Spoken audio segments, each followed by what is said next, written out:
I come across that with lots of bookkeepers that are starting their businesses. They feel like they are doing something wrong or they don't know something because they haven't actually been provided the whole picture and all the information that they need to be able to do their job.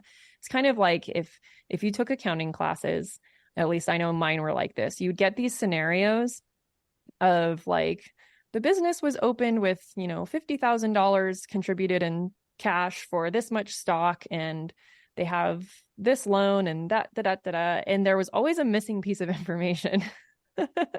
And there was also extra information that you didn't need, and just to throw you off. And that's what this was preparing us for, is to figure out what do we need and what are we missing still that we're going to need to complete this, and to learn not to take it as, something personal that you're doing wrong. Hey, and welcome to the Ambitious Bookkeeper Podcast. I'm Serena Shoup. I am a CPA and mom of 3, and I'm running a virtual bookkeeping business mostly from my home. You're in the right place if you're a bookkeeper, accountant, or an accounting student, and you know that your purpose is bigger than sitting in a cubicle. If you're ready to learn some actionable tips and strategies to help you start and grow a bookkeeping or accounting business, I hope you stick around.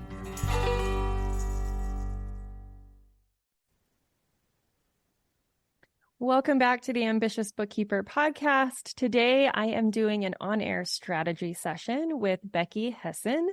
And these are always a lot of fun because I come into the interview, quote unquote, strategy session with a little bit of a background of questions, but we just kind of riff on what questions the bookkeeper accountant has and treat it a lot like a coaching session with me. So welcome, Becky. Would you like to introduce yourself, the type of people that you help, anything relevant about your business, and then we'll go from there.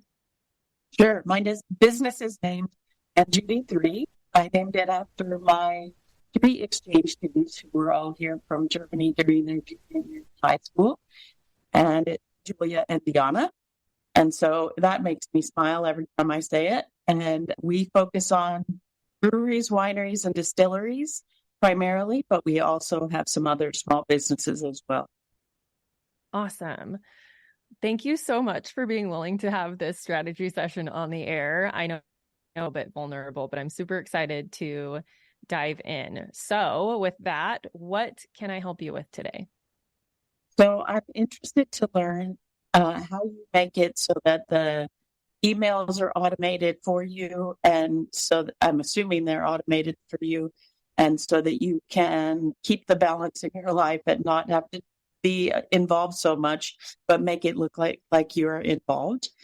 And also am interested in trade shows, and if you've used any of those strategies. And I have an opportunity to do one, and it is not necessarily focused on my niche, but I'm looking to grow, so I'm wondering about whether I should do that. All right. Well, let's start with what I think is a simple question first, but we'll see. The email automation. So I'm assuming you're talking about the emails that you get from the Ambitious Bookkeeper, right? Yes. And right now, at the time of this recording, we've just wrapped up a promotion, so you probably got lots of extra emails. But when we do that, we try to have something in the body of the email or at the bottom of the email, allowing people to opt out of that promotion, but still stay on our regular newsletter. So that's one thing that I would, if you're going to be doing marketing emails, definitely have that sort of thing in place if you're going to be doing extra promotional emails for something. But the system we use is called Kajabi, and it's the same system that we host our courses on. And it's also the same system I host my website on. So it's a all-encompassing website, course hosting platform. You have a checkout so you can take payments through it when you link Stripe or PayPal.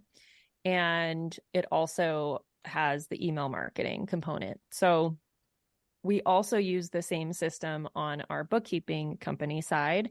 So I have 2 Kajabis basically that host these things.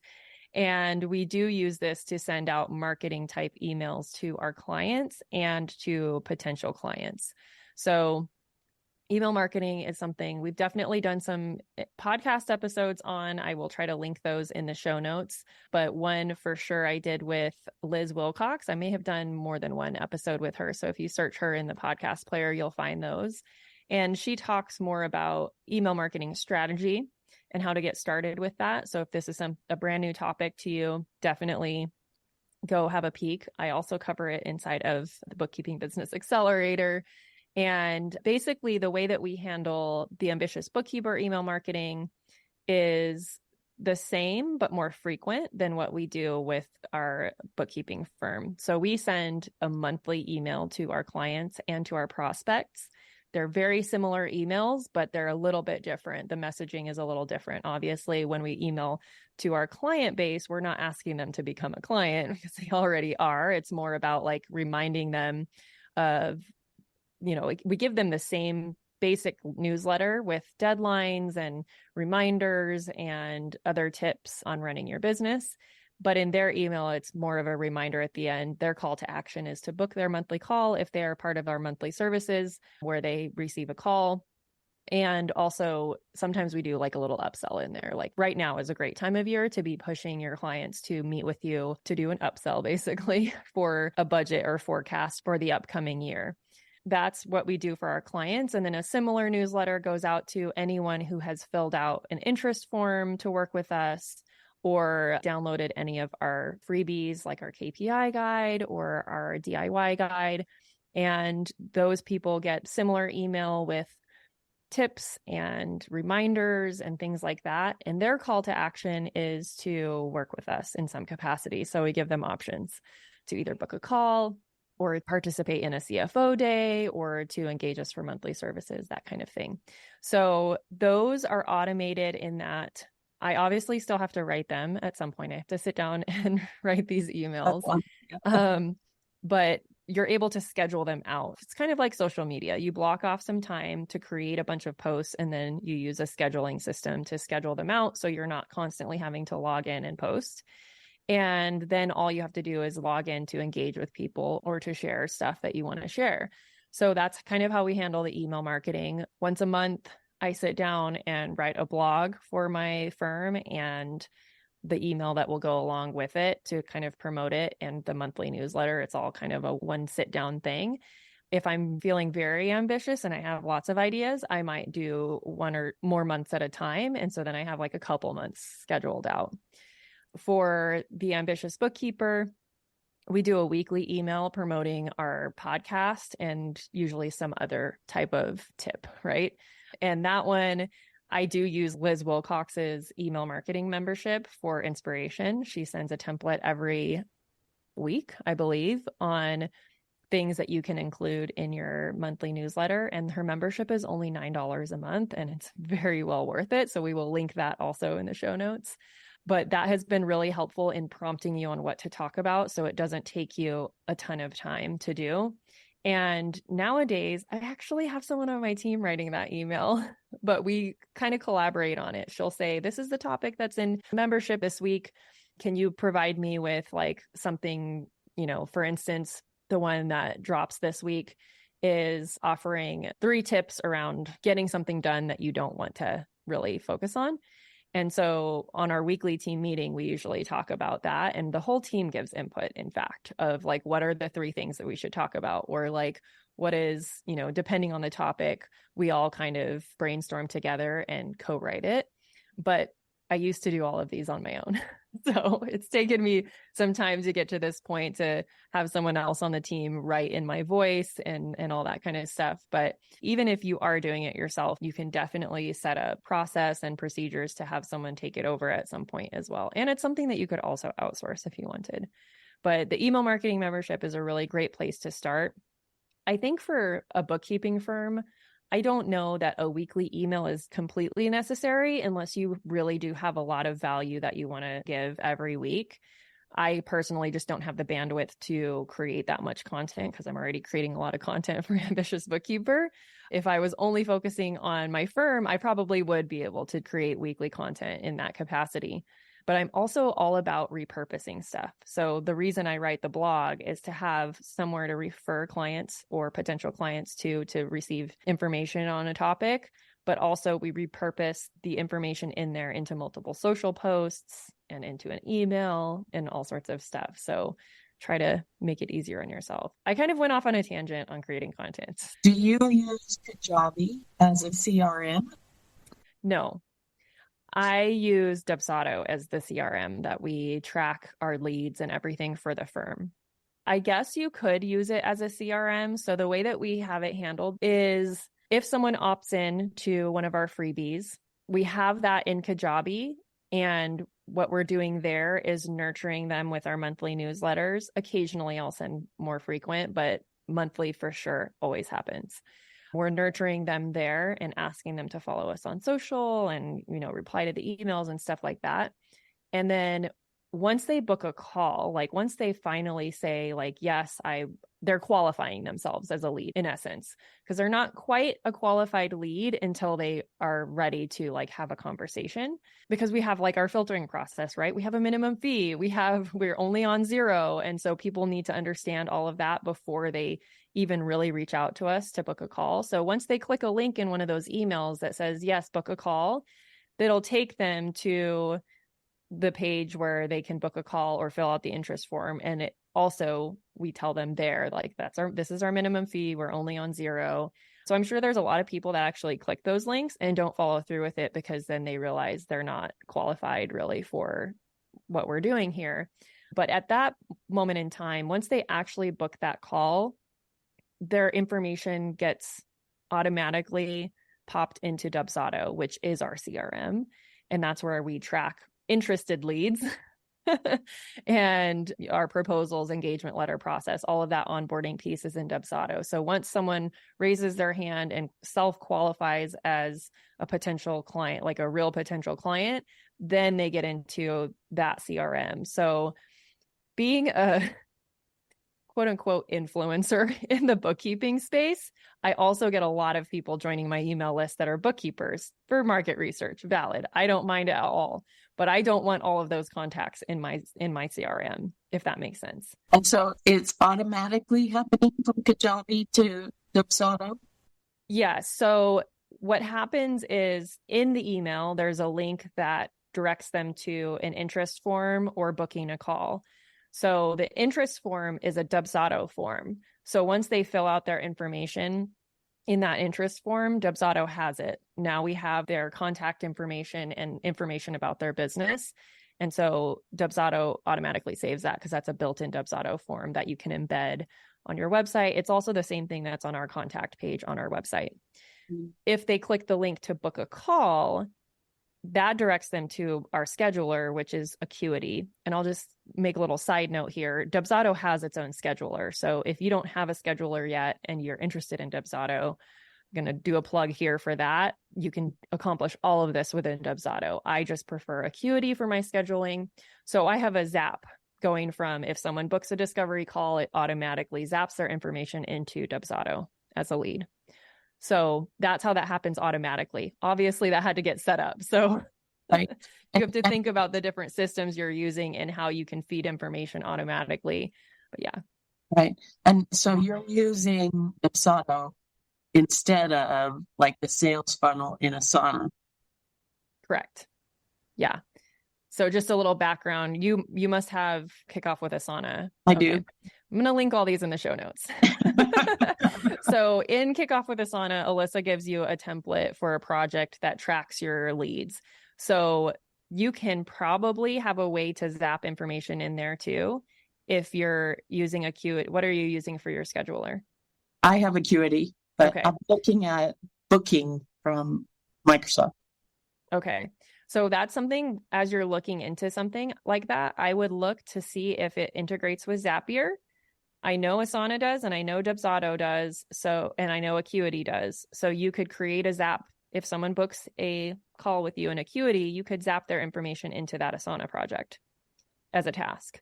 Mm-hmm. So if you're not doing that already, you could at least do that now if you wanted, if you're getting a lot of leads, and it will make your life easier.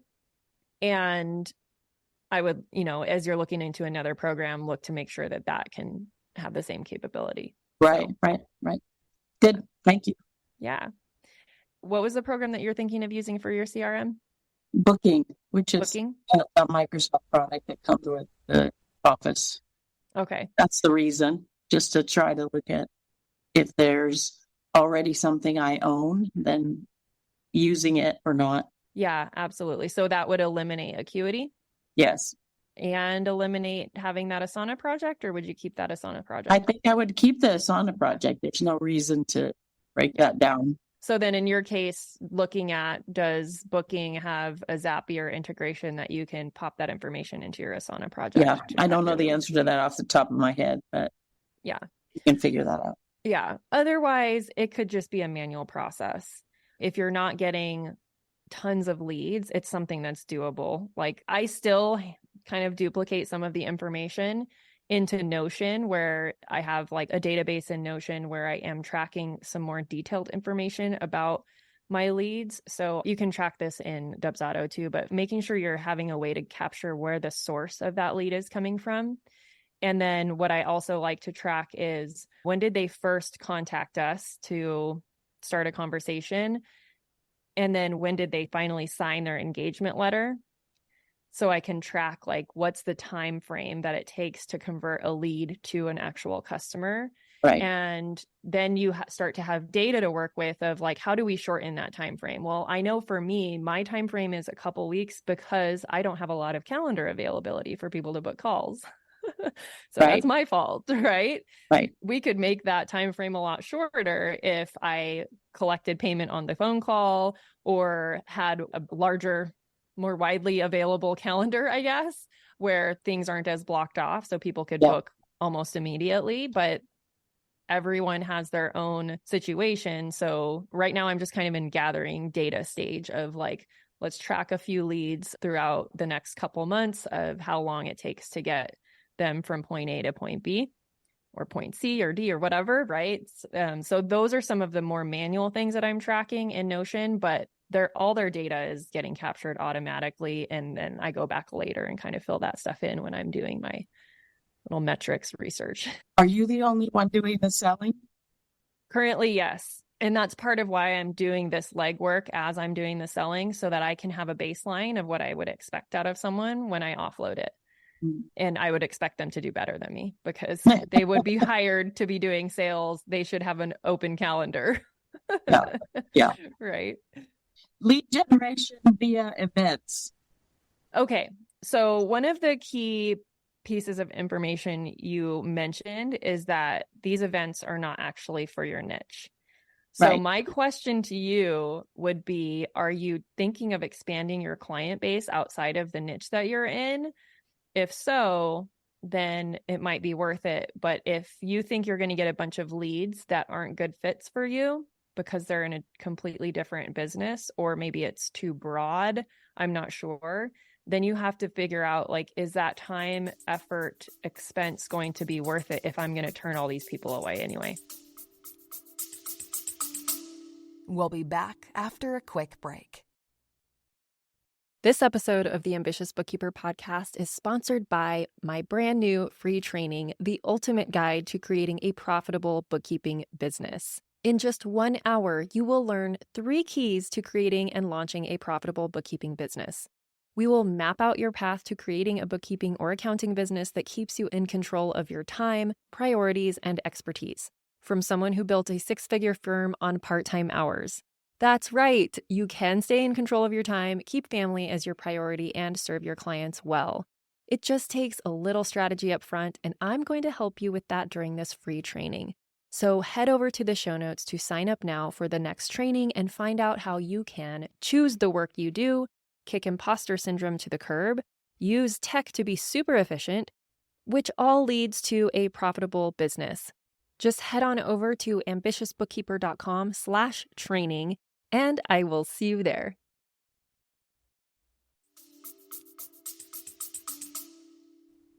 Right. I wouldn't turn them away. It's a question of what makes sense in the larger term. I also struggle to educate. So I don't do the bookkeeping. and I have bookkeepers that do the work, but they are nervous about clients that come in with our niche. And so I've been trying to educate them so that they are not nervous about that. Yeah, I would say if you had to choose between putting effort towards marketing versus developing a training program and a process internally so that in the long run things can be more efficient and your bookkeepers could be more confident, which would you choose? I get your point. I understand. I don't know the answer to that. Yeah, because sometimes I know for myself, sometimes the marketing seems more fun than that other stuff. But what is going to get you closer to your goal in the long run? Not in the, like, yes, that doing this event is likely going to bring in clients, but is that actually going to be helpful for your team to have a more variety of workflows in the end, even if they are easier? Or would it make more sense to really get your internal processes down, work one-on-one with your team, or hold group trainings and do some like develop an internal training program with them? I'm not saying you have to do all of it yourself. If you have one strong bookkeeper that is confident in your niche and that can take on some of that responsibility, I would absolutely work with her on that and say, okay, you have this process down. I would really love for you to create some videos and some SOPs and take on training these other bookkeepers. Obviously, that's more responsibility. So diverting marketing funds to keeping your internal team happy and promoting and all that kind of stuff. You get to choose what you would prefer is what I'm saying. But those are kind of if you have to choose, maybe kind of evaluate it that way. My worry is that you go and do this event, you have to either have someone go for you or go yourself, which may or may not work. Like, it might be fun. It might, you might make some good contacts. But then if you go, you're either going to be positioning yourself towards your niche and maybe not capture a lot of attention, or maybe you will, I'm not really sure. Or you're going to have to be more of a generalist, which might still not have the same effect that you want. So I would look at who is actually going to be at this event. Is there going to be a subset of people that actually are in your niche? Because then it would make sense to go, because you could still capture all those leads. Yeah, it really comes back to what's going to get you to your goal in the long term. That helps me to make the decision. So the other things I'd like input about are, I have kickoff with Asana, and Alyssa shows you what to do. You should be how to do it. And one of the questions I had was capability to share what you are doing as part of that training. So absolutely. How can I share with my bookkeepers what you are teaching so that they can see what I want to expect? You can absolutely just send them through the program. Like, give them your login. I'm saying this on air because I really don't mind when my students share with their internal team. Okay. I know that there's always a possibility of someone sharing something with someone that's not part of their team. And I just have to hope that people have integrity and don't do that.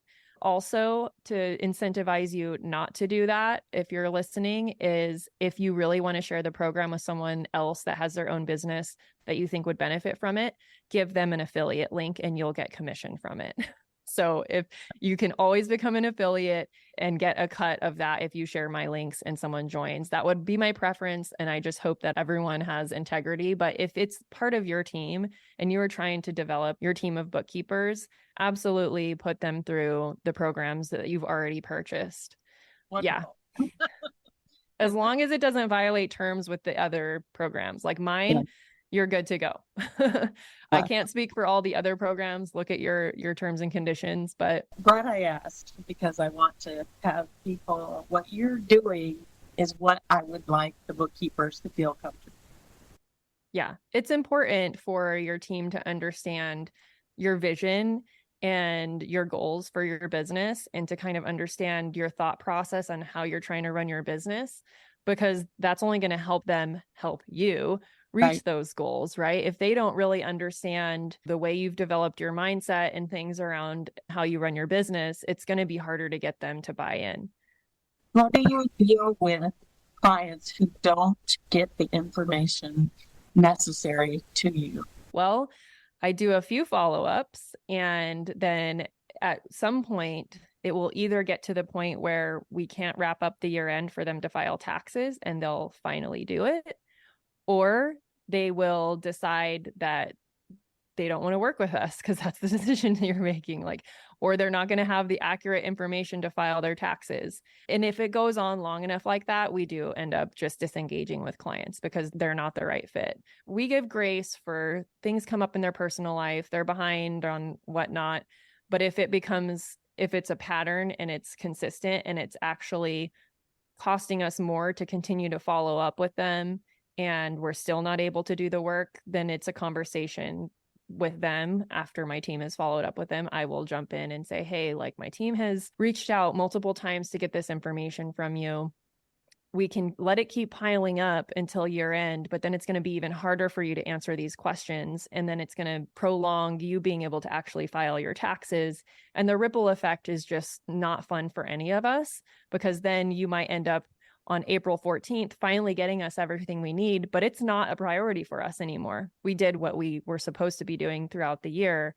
And so your emergency is no longer our emergency type of situation. And your taxes will get filed late or incorrectly because your tax pro won't have all the information they need. So I prep them for that before it comes to that. But that's what I say. This is what it will end up happening if this continues. So you can decide now to either give us the information or maybe we disengage and you take it back on yourself or find a bookkeeper that's going to be willing to put up with this. But good luck. Like, there's really not any other option. And those are the types of clients that actually end up switching bookkeepers frequently. And that's probably why. So one of the things that I ask when a new client comes to us is if they've had a bookkeeper, if they currently have one. And if that answer is yes, I want to know why they're leaving. And it's kind of like when you interview someone for a job, or if you're the interviewee, someone asks you, like, why are you looking to make a move from your position? And you start bad-mouthing your previous employer, or that client starts kind of like bad-mouthing their bookkeeper. Some of it might be valid, but I think in general, if the people that aren't willing to reflect on what role they played in that situation, you can usually start to get a feel for that by kind of like asking some clarifying questions and things like that. I'm trying to come up with examples, but it's like, in general, if someone's going to badmouth someone else, it's going to happen to you at some point. So you get to decide if you want to deal with that. If they don't badmouth the bookkeeper and they're like, well, there's just some things that I want to have done that she or he's not able or willing to do, or they don't have time for me anymore. My business is growing. I'm outgrowing this bookkeeper. That's a very diplomatic way of handling things well, where you may not be able to tell if, like, is it really the bookkeeper or does this person have unreasonable demands? So in that situation, I would be like, well, what is it that you expect your bookkeeper to be doing that she isn't doing? What is it that you would like from a bookkeeper as your business grows? And those are the type of clarifying questions that you would want to ask to try to get to the bottom of it. And also just like trust your gut. So we have some clients. So how do you present the reports without all the information and utilize that to sort of educate them that they need to answer these questions? For one, we use that suspense account, right? Or ask my accountant. You're a Xero user. So for you, it's suspense too. We put everything in that suspense account that they haven't answered questions on. And by default, when you set up Xero, it makes that a balance sheet account. But I move it. As part of onboarding, we change that to an expense account. So it shows up on the P&L. And then they can really see how not having these transactions correctly categorized messes with their P&L. When it's on the balance sheet, clients don't even understand the balance sheet to begin with. So it's like, it doesn't even matter to them. And it's easy for us to forget it's there if you're not doing balance sheet reconciliations every month and whatnot. So we always move that to an expense account. So it shows up on the P&L. And as we're going through the P&L, we're like, okay, here's your revenue, here's your operating expenses. Your top operating expense is suspense because we don't know what all this stuff is or whatever, maybe it's not the top operating expense. Likely it won't be, but you want to call it out anyways and say, and there's like $2,000 sitting in suspense that could be revenue, could be something that belongs on the balance sheet, could be, something else, but we're not able to, give you finalized reports without having this information. And these reports are going to be more accurate for you once you do give us this information.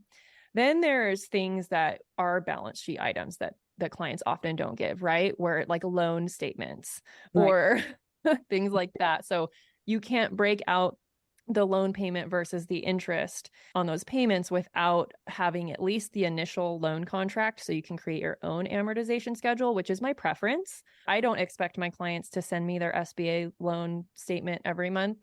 What we do is ask for the initial loan agreement, and we create the amortization schedule with an Excel template, and it's standard across all of our clients. And so that's one of our monthly entries, is going into the payment and splitting the lines, or just if they have a lot of loans, we'll just do a journal entry for all of them.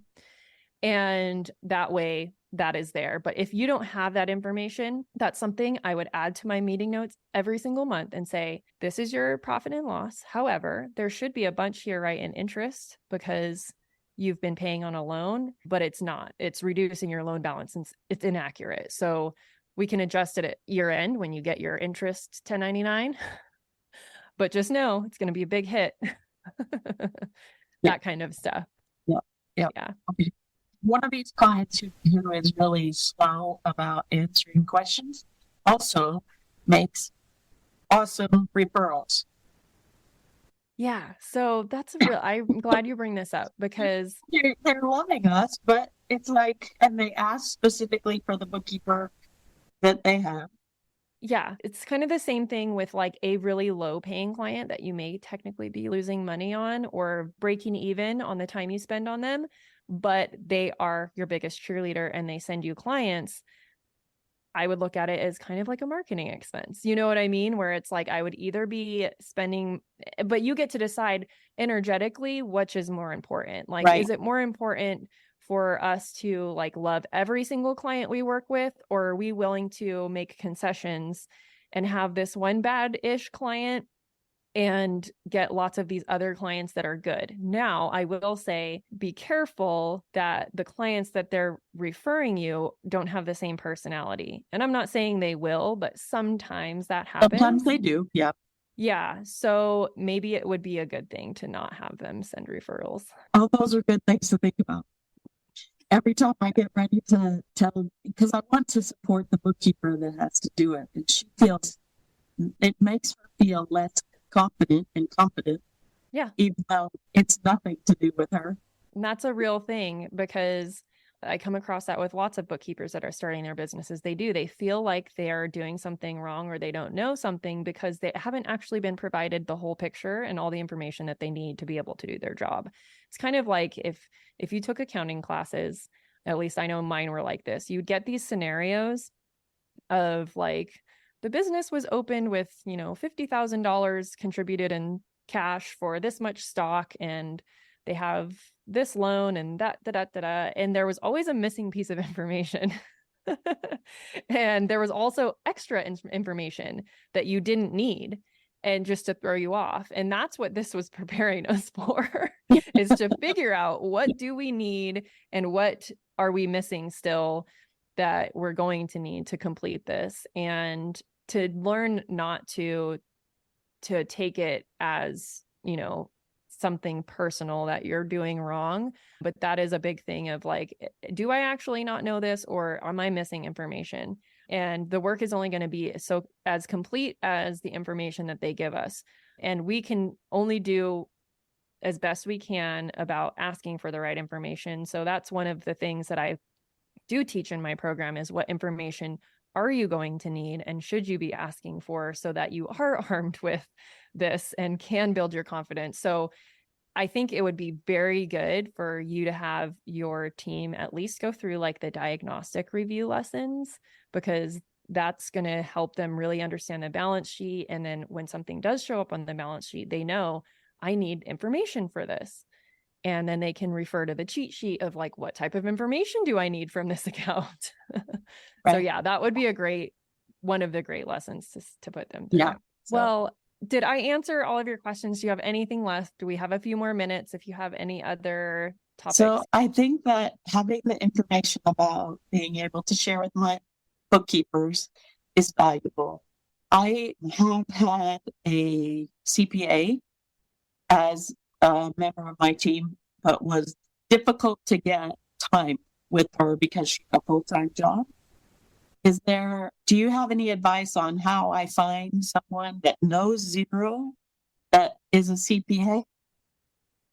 So this is where I think my opinion kind of differs so we're small businesses, and sometimes if you have the budget for it, you're going to pay more for someone who already has experience in various softwares. That's just how it goes. But there are programs and things that you could buy and put your team through as training. And then you have a bigger pool of people that if they're willing and able to learn a new system and open to it, it might be more worth it to just get a training or have them go through the certification as part of their employment. Like, this is your goal. I want you to get through the zero certification by your 90-day. And then you are, good to go if all the other performance things are in line. Yep. Like, you can make that a requirement. Yeah. And so I would suggest doing that and making it part of your interview process to really understand how hungry people are for learning. You can ask questions about like how they feel about their expertise and like, is there any areas where they would like to build skills? And if someone is not open to learning, they're going to be like, no, I'm pretty happy with where I'm at. You know what I mean? Yeah. So that's a big one for us. And also, like, part of our hiring process, we give kind of a skills assessment. I basically give them some financial statements that have mistakes on them and tell them there's mistakes on here. I can't remember if we told them how many mistakes there are, but really it's more to gauge, number one, if they're able to find the mistakes, but then number two, if they're not able to find all the mistakes, or just as kind of part of the interview process, the candidates that have been most successful with us are the ones that maybe didn't get everything perfectly, but when they got on the interview with me, they were very interested to know what the other mistakes were and if they got them all right, and how they had other questions about the financial statements that weren't necessarily mistakes, but things that a curious mind would want to know. So I use these things as gaining information that isn't explicit, if that makes sense. Like, right. Just kind of how they handle the process is really all we want to know. I don't care if they don't get any of the questions right. It's just gauging where are they at in their skill level. So how much mentoring do I need to do? Because if they are the right personality, if they're hungry to learn, if they're curious, if they have the same values as us, I would rather hire that person and mentor them and teach them the skills, because I am a very strong believer that these skills can be learned if you have the right, like, strategic mindset, basically, like, and attention to detail. You have other qualities that are very good for bookkeeping, but you may not have any background in it. It doesn't mean that you can't learn it. Well, yeah. I'd be interested to see where in the tools that I purchased from you already are the inputs about hiring and the tests and things that you do. Yeah, so I think there's some stuff in Elevate, but I am also kind of revamping that program and adding a little bit to it. But I will also say that my hiring process is very strongly based off of 2 books, and I will link them in the show notes. Number 1 is Beg 'Em to Work for You by Dr. Angela Loria. And so that's how I handle kind of the interview recruiting process. And then the other piece of it is fostering a hardworking team and all that kind of stuff. Is called Teamwork by Natalie Dawson. So those 2 books combined are really what have formed the way that we recruit. We've added our own special tweaks to it. Obviously, I had to develop my own assessment, but that idea came from Beg 'Em to Work for You. And then we run our team meetings and our like one-on-ones and things like that based off of information and teamwork. So those 2 books will get you what you need. Cool. I love that. I love those books. Yes. All right. All right. Well, thank you so much for being willing to be vulnerable and share your roadblocks and questions on the podcast. This is going to be a very valuable one for our listeners. So if you're listening and you got some value from this, please leave a review on the podcast, 5 stars preferably, but honestly, just leave a review. Tell me what you liked about the episode. Share it on social media if you'd like, and we will talk to you soon. But first, if someone wants to connect with you, Becky, where should they do that? They should email me, or they can go to my website, www.anjudi3.com. Awesome. And we will also link those in the show notes. All right. Thank you so much. And we'll talk to you soon. Thank you to everyone who helps make this podcast possible. Content and interviews are produced by me, Serena Shu. Our intro and outro music is written and performed by my brother, Ian Gilliam. Editing is also by Ian using his awesome sound engineering skills along with Descript software. Hosting and publishing is by Buzzsprout. And you can check out the show notes for links to all of these amazing resources and resources mentioned in the episode. Be ambitious.